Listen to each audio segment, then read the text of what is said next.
inutusan ako ni Spio4 Claribel na drivean ko ang van type namin na sasakyan.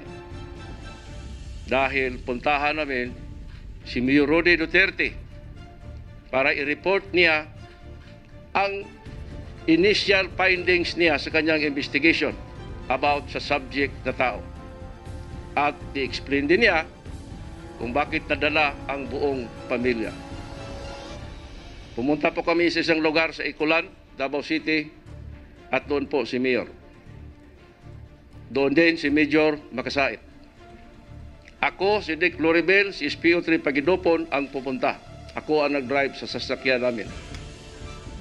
At dito po nilatag lahat ni Spio4 Claribel ang kanyang initial findings ng kanyang investigation. At dahil dito, nag-commence si Major Makasait na positive itong subject na involved sa kidnapping, dapat erase na at erase ang lahat. Meaning, patayin na at patayin lahat. Dito po, nagbigay ng ghost signal si Mayor Rody Duterte. Ang sabi niya, sige, limpyo lang. Bisaya parlance po ito. Ang ibig pong sabihin, sige, malinis lang. In short po, bumalik kami sa quarry. Doon, sumunod si Major Makasait.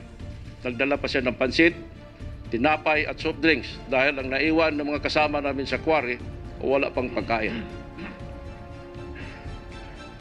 At dito po, meron silang konversasyon ni Spio4 Claribel at umalis si Major Makasait.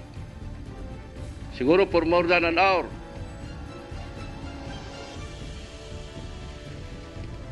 Nag-confirm sa amin si Spio4 Claribel na very clear ang order ni Mayor Rody Duterte. Erase lahat. Isa po ako sa nag-protest at si Spio3 Jerry Baguhin na isa lang ang taong target natin. Bakit masama itong buntis, masama itong anak na 4-year-old, masama itong matanda at masama itong dalawang katulong na lalaki at babae. At dahil sa pag-insist ko po at walang sumuporta, hiningi ko na lang ang bata na lalaki. Nadalhin ko ito sa Butuan City at doon iwanan ko sa isang bus terminal.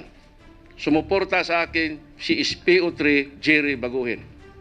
Pero isa sa grupo namin na nag-commence na paglaki ng batang iyan, makikilala pa rin niya ang mukha namin. At kami hindi na namin siya makikilala. At baka ito gagawa ng pagganti dahil inubos natin ang buong pamilya niya. Dito po, walang nagsuporta. Hindi to evil prevail. Napatay po ang buong pamilya sa harap ko using a caliber 22 with a silencer.